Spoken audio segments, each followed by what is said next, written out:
Gomez নামে এক কুলাঙ্গার কোরআনুল কারীমের মধ্যে অগ্নিসংযোগ করেছে, যা অত্যন্ত দুঃখজনক, মেনে নেবার মতো নয়। প্রতিবাদে আমরাও মুসলমান পারি হাজার হাজার বাইবেল এক জায়গায় স্তূপ করে আগুনে জ্বালাই দিতে, কিন্তু আমাদের সুমহান ইসলাম এই আদর্শ আমাদের শিখায়নি। নতুবা এটা তো 1-2 ব্যাপার আমাদের কাছে। কয়েক হাজার বাইবেল এক জায়গায় এনে আগুনে জ্বালিয়ে ভস্ম করে দিতে পারি আমরা, কিন্তু ইসলাম আমাদেরকে আদর্শ শিখায়নি।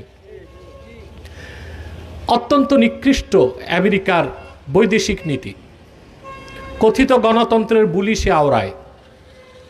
পৃথিবীর বিভিন্ন দেশে মানবাধিকার রক্ষায় সে সচেষ্ট। বাংলাদেশও ইতিমধ্যে মানবাধিকার কমিশন একটা প্রতিষ্ঠিত করেছে, কিন্তু সে তো তার দেশকেই সামলাতে পারছে না।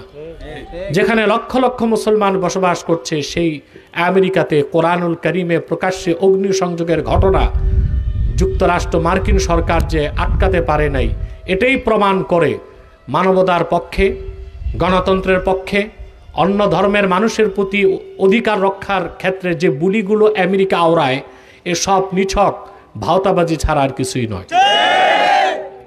এ কোরআন আল্লাহ তার আখিরি নবী মুহাম্মদ সাল্লাল্লাহু আলাইহি ওয়াসাল্লামের মাধ্যমে ১৫০০ বছর আগে এই কোরআন কারীম অবতীর্ণ করেছেন গোটা বিশ্ব মানবতার মুক্তির জন্যে। আল্লাহ কোরআন কারীমে ইরশাদ করেছেন, শাহরু রমাদান আল্লাযী উনজিলা ফীহিল কুরআনু হুদাল লিন-নাস। এই কোরআনকে আল্লাহ বলেছেন হুদাল লিন-নাস। পৃথিবীর যে কোনো সময়ের, যে কোনো ধর্মের, যে কোনো গোত্রের, যে কোনো মানুষের হেদায়েতের জন্য আল্লাহ তাআলা ১৫০০ বছর আগে কোরআন কারীমকে নাজিল করেছেন। সেই কোরআনকে মুসলমান জীবনের চেয়ে বেশি ভালোবাসে। কোরআন কারীমে অগ্নিসংযোগ করেনি সেই কুলাঙ্গার উগ্রবাদী খ্রিস্টান ভ্যালেন্টিনা গোমেজ মুসলমানদের কলিজায় আগুন জ্বালিয়েছে।